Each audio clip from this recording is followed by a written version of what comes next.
ನಟರಾಜ್ ಗೌಡ್ರನ್ನ ಒಂದು ರಿಯಾಕ್ಷನ್ ಅದೇ ವಿಚಾರಕ್ಕೆ ತಗೋಬೇಕು. IAS IPS ಅಧಿಕಾರಿಗಳ ಸಭೆ ಆಡಳಿತಕ್ಕೆ ಚುರುಕು ಮುಟ್ಟಿಸೋದಕ್ಕೆ. ಏನು ಚುರುಕು ಮುಟ್ಟಿಸೋದು ಅಂತಂದ್ರೆ ಏನು? ಮೂರು ವರ್ಷ ನಿಮ್ಮದೇ ಸರ್ಕಾರ ಇತ್ತು, ಈಗ ಚುರುಕು ಮುಟ್ಟಿಸೋದು ಅಂತಂದ್ರೆ ಇಷ್ಟು ದಿನ ಏನಾಗಿತ್ತು ಸರ್ಕಾರಕ್ಕೆ? ನೋಡಿ, ಪ್ರತಿ ವರ್ಷ ಮೇನಲ್ಲಿ ಅಥವಾ ಜೂನ್ನಲ್ಲಿ ಒಂದು ಮೀಟಿಂಗ್ಗಳು ಮಾಡ್ತಾರೆ, ಪ್ರತಿ ಮುಖ್ಯಮಂತ್ರಿಗಳು ಮಾಡ್ತಾರೆ.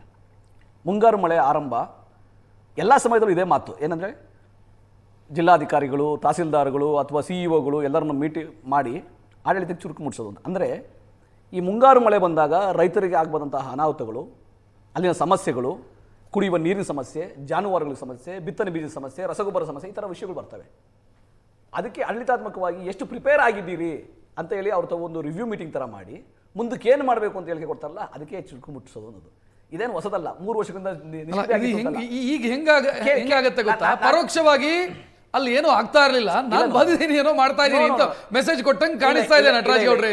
ತಪ್ಪು ಮಾಹಿತಿ ಆಗುತ್ತೆ, ಆ ಥರ ಹೋದ್ರು ತಪ್ಪು ಸಂದೇಶ ಹೋಗುತ್ತೆ, ಅದು ನಿಜ ಅಲ್ಲ. ಅಂದರೆ 3 ವರ್ಷಗಳಿಂದ ಏನಾಗಿದೆ ಅದನ್ನು ಮುಂದುವರಿಸುವಂತಹ ಯೋಜನೆ ಅಷ್ಟೇ ಹೊರತು 3 ವರ್ಷ ಏನಾಗಿಲ್ಲ, ಅದಕ್ಕೆ ಇದು ಪೂರಕ ಅಂತ ಹೇಳೋದು. ಇಲ್ಲ, ನಾನು ಹೇಳಿದ್ನಲ್ಲ, ಈಗ ಮುಂಗಾರು ಮಳೆ ಬರುತ್ತೆ, ಇವತ್ತಿಂದ 5ನೇ ತಾರೀಕಿಂದ ಮುಂಗಾರು ಮಳೆ ಶುರುವಾಗುತ್ತೆ ರಾಜ್ಯದಲ್ಲಿ, ನಾಳೆ ಎಂಟ್ರಿ ಆಗುತ್ತೆ ಕೇರಳಕ್ಕೆ ಅಲ್ವಾ? ಸೊ ಹಂಗಿರ್ಬೇಕಾದ್ರೆ ನಾವು ತಯಾರಾಗಿ ಪ್ರಿಪೇರ್ ಆಗಿರಬೇಕು.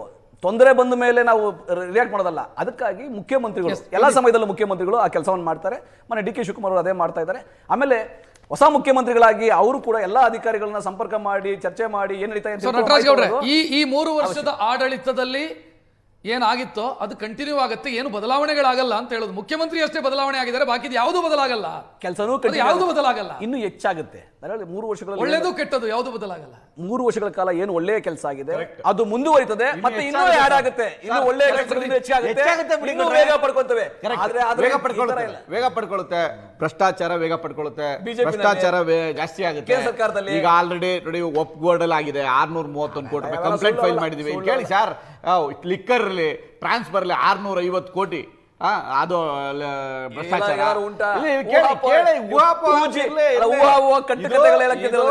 ಇದು ಕಾಂಗ್ರೆಸ್ನ ಭ್ರಷ್ಟಾಚಾರದ ಮತ್ತೊಂದು ಜಾಸ್ತಿ ಆಗುತ್ತೆ. ಇದ್ರ ಏನಿತ್ತು 40-60% ಏನ್ ಹೇಳ್ತಾ ಇದ್ರೆ 80ಕ್ಕೆ ಹೋಯ್ತದೆ, 80-85 ಆದ್ರೂ ಆಯ್ತು, ಅದನ್ನ ಡೌಟ್ ಏನ್ ಪಡ್ಬೇಡಿ ಅದ್ರಲ್ಲಿ. ಯಾಕೆಂದ್ರೆ DK ಶಿವಕುಮಾರ್ ಅವರಿಗೆ ಇದ್ರಲ್ಲಿ ಎಕ್ಸ್ಪರ್ಟ್ ಅವರು is not a politician, is also as a business agriculturist ಅವರು, ಎಜುಕೇಶನಿಸ್ಟ್ ಇದ್ದಾರೆ. ಅವರ ಮಾರ್ಗದರ್ಶನ ತೆಗೆದುಕೊಳ್ತೀನಿ ಅಂತ ಹೇಳಿದ ನಂತರವೂ ಈ ಮಾತನ್ನು ನೀವು ಹೇಳ್ತೀರಿ ಅಂತಂದ್ರೆ ಅಲ್ಲ, ಅವರ ನಿನ್ನೆ ತಾನೇ ದೇವೇಗೌಡರನ್ನ ಅವರ ಅನುಭವ, ಅವರ ಆಡಳಿತದ ಜ್ಞಾನದ ಮಾರ್ಗದರ್ಶನ ನಾನು ಪಡಿತೀನಿ ಅಂತಂದ್ರು DK ಸರ್. ಮಾರ್ಗದರ್ಶನ ಪಡೀಲಿಕ್ಕೆ ಯಾವ ತೊಂದರೆನೂ ಇಲ್ಲ, ಮಾರ್ಗದರ್ಶನ ಪಡ್ಕೊಳ್ಳಿ. ಆದ್ರೆ ಅವರ ನಾವು DK ಶಿವಕುಮಾರ್ ಅವರ ನಾವು ಖಂಡಿತ ಕಳೆದ 40 ವರ್ಷಗಳಿಂದ ನೋಡ್ತಾ ಇದೀವಿ ಅವ್ರು ಹೆಂಗೆ ಆಡಳಿತವನ್ನು ಮಾಡಿದ್ದಾರೆ. ನಾವು 3 ಬಾರಿ ಅವರು ಸಚಿವರಾಗಿರೋದನ್ನ ಕಣ್ಣಿಂದ ನೋಡಿದೀವಿ. ಅವರ ಆಡಳಿತ ಹೆಂಗಿದೆ ಅಂತ. ಯಾವ ಬಡವರ ಬಗ್ರಿಗೂ ಅವ್ರೇನು ತೀರ್ಮಾನ ತಗೊಂಡಂತ ಯಾವ ಕಾರ್ಯಕ್ರಮಗಳು ಮಾಡಿಲ್ಲ, ಮಾಡೋದು ಇಲ್ಲ. ಹಾಗಾಗಿ ಭ್ರಷ್ಟಾಚಾರ ಮುಂದುವರಿತಿದೆ. ನಿನ್ನೆ ಹೇಳಿರುವಂತ 2 ಸ್ಕೀಮ್ಗಳನ್ನ ತಗೊಂಡ್ರೆ, ಒಂದು ರಿಯಲ್ ಆಗಿ ರಿಯಲ್ ಎಸ್ಟೇಟ್ ಸಂಬಂಧಪಟ್ಟಿದ್ದು, ಇನ್ನೊಂದು ರಿಯಲ್ ಆಗಿ ಕಾಂಗ್ರೆಸ್ಸಿನ ಕಾರ್ಯಕರ್ತಕ್ಕೆ 2 ವರ್ಷ ಬಿ ಖಾತೆ ಐ ಖಾತೆ ನಿಲ್ಸಿದವ್ರು ಯಾರು? ಸುಪ್ರೀಂ ಕೋರ್ಟ್ ಅಲ್ಲಿ. ಇವ್ರು ಹೇಳೋದೇನು, ಸುಪ್ರೀಂ ಕೋರ್ಟ್ ಅಲ್ಲಿ ಕೇಸ್ ಇತ್ತು ಅಂತ. ನಿನ್ನೆ ಯಾವ ಸುಪ್ರೀಂ ಕೋರ್ಟ್ ಚೀಫ್ ಮಿನಿಸ್ಟರ್ಗೆ ತೆಗಿರಿದೀನಿ ಅಂತ ಹೇಳಿದ್ದು? ಈ 3.5 ಲಕ್ಷ ಜನರು ಟೆಂಪ್ರರಿ ಕರೆಂಟ್ ಅಲ್ಲಿ ರಾಜ್ಯದಲ್ಲಿ ಕಷ್ಟಪಡ್ತಾ ಇದ್ರೆ ಸುಮ್ಮನಿದ್ರು ಇವರು. ಇವತ್ತು ಸ್ಟಾರ್ಟ್ ಮಾಡಿಬಿಟ್ಟು ನಾನು CM ಆಗಿ ಜನರಿಗೆ, ಸಾಮಾನ್ಯ ಜನರಿಗೆ ಇದನ್ನ ಕೊಡ್ತಾ ಇದ್ದೀನಿ, ಕರೆಂಟ್ ಕೊಡ್ತಾ ಇದ್ದೀನಿ ಅಂತ ಹೇಳ್ತಾ ಇದ್ದಾರೆ. ಏನು ಮಾಡಿಲ್ಲ. ಇವರ ದುರಾಡಳಿತ, ಭ್ರಷ್ಟಾಚಾರ, ಇವರ ದುರಾಡಳಿತ, ಭ್ರಷ್ಟಾಚಾರ.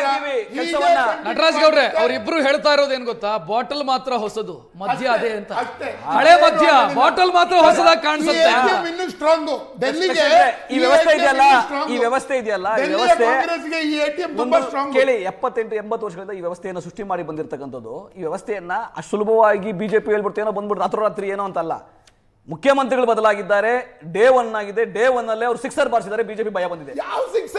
ಯುವಕರ ರಾಜ್ಯದ ಜನರಿಗೆ 10,000 ಕೋಟಿ ಕಮ್ಮಿ ಮಾಡ್ತೀನಿ ಬೆಲೆ ಅಂತ ಹೇಳಿದ್ರೆ ನಾನು ಚಪ್ಪಾಳೆ ಹೊಡಿತಾ ಇದ್ದೆ, ಚಪ್ಪಾಳೆ ಹೊಡಿತಿದ್ದೆ ಗೌಡ್ರೆ. ಅವ್ರಿಗೆ ಉದ್ಯೋಗದ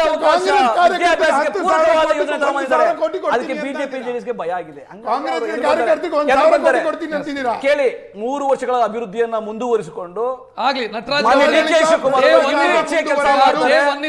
ಒಳ್ಳೇದಾಗ್ಲಿ ಅಂತಾನೆ ನಾವು ಬಯಸೋದು. Yes. ರಾಜ್ಯದ ಜನಕ್ಕೆ ಒಳ್ಳೇದಾಗ್ಲಿ. ಒಳ್ಳೇದಾಗ್ಲಿ ಅಂತ ಜನಕ್ಕೆ ಒಳ್ಳೇದಾಗ್ಲಿ. ಬಿಜೆಪಿ ಜೆಡಿಎಸ್ ಮಾತ್ರ ಕೆಟ್ಟದಾಗುತ್ತೆ. ಜನಕ್ಕೆ ಒಳ್ಳೆದಾಗುತ್ತೆ. ಒಳ್ಳೆದಾಗುತ್ತೆ. ರಾಜಕೀಯವಾಗಿ ನಿರೀಕ್ಷೆಯನ್ನ ನಮ್ಮ ಜಾತಿಯಲ್ಲಿ ಕಟ್ಟಡ ಮಾಡೋರು ಇಟ್ಕೊಂಡು ಜನಕ್ಕೆ ಒಳ್ಳೆದಾಗ್ತಾರೆ. ರಾಜಕೀಯವಾಗಿ ಇವತ್ತಿನ ಟ್ರೆಂಡಿಂಗ್ ಎಟ್ ನೇರ ದಿಟ್ಟ ನಿರಂತರ ಸುದ್ದಿಗಾಗಿ ನೋಡ್ತಾ ಇರಿ ಏಷ್ಯಾನೆಟ್ ಸುವರ್ಣ ನ್ಯೂಸ್. ನಮಸ್ಕಾರ.